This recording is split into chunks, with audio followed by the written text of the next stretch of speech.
Good morning, everybody. So, last night I was sitting there and I was reading my new chronological Bible, and I've been studying Hebrews. So, God had me go all the way back to the beginning. So, I made it all the way to chapter 11. He said, go back. So, I went back to chapter 1. And one of the references out of chapter 1 was 2 Samuel 7:14. Well, I end up going back, reading it, and y'all, I ended up in 2 Samuel 13, reading verse 1 through 37. Did not realize there was another Tamar in the Bible. So I'm reading, and what God showed me was that what happened was in relation to Joseph. Almost a repeat. Tamar wore a coat of many colors that signified her virginity. Joseph had a coat of many colors because he was his father's favorite. Tamar was raped by her own brother. Joseph was sold by his own brothers. Big brother Absalom murders Amnon to repay for their sister. For Joseph, God dealt heavily with his brothers. Judah got tricked by a Tamar who he ends up sleeping with and gets pregnant and doesn't realize that it's her, wants to kill her to find out she tricked him.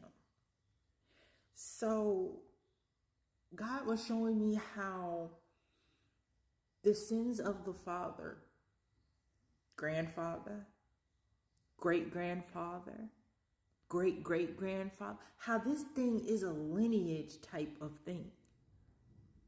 And how sometimes we don't realize the actions that we're taking or the, how do I put it?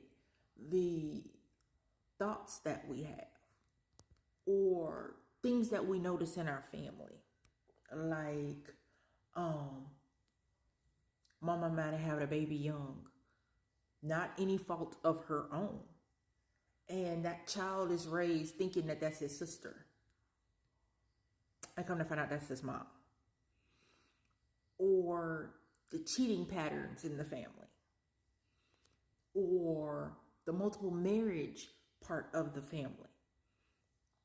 And we don't realize these things are literal generational curses. That these things are that serious in our families. And it's time to sit back and actually look and say, God, what is the root of this thing? And how does this thing stop with me? How do we keep this from continuing to happen in our family? Because my grandfather cheated, and my great-grandfather cheated, and my great-great-grandfather cheated. And how do I stop that with me? How do I keep that from falling on my children and start a new generational help, a generational healing? Start new conditions in our family that make our family better, grow better, heal better, deal with these issues and face them head on. How? It's just we don't recognize it. We don't look at it. And then when it hits home, it's like, well, why are you like this? Because we didn't deal with some things from the past. I know there's been a study done that shows psychologically how slavery has had an impact on Black people through generations. Those things have a whole impact. And they're just now studying something that's been said for years.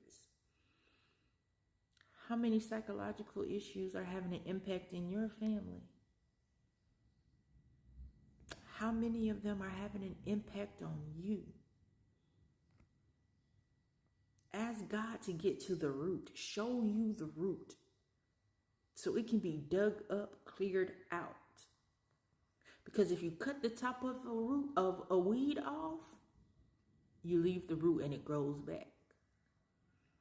But if you take out the whole root of the weed, it never comes back. Ask God to dig up those weeds that are choking out the garden of your family, the generational curses that are there.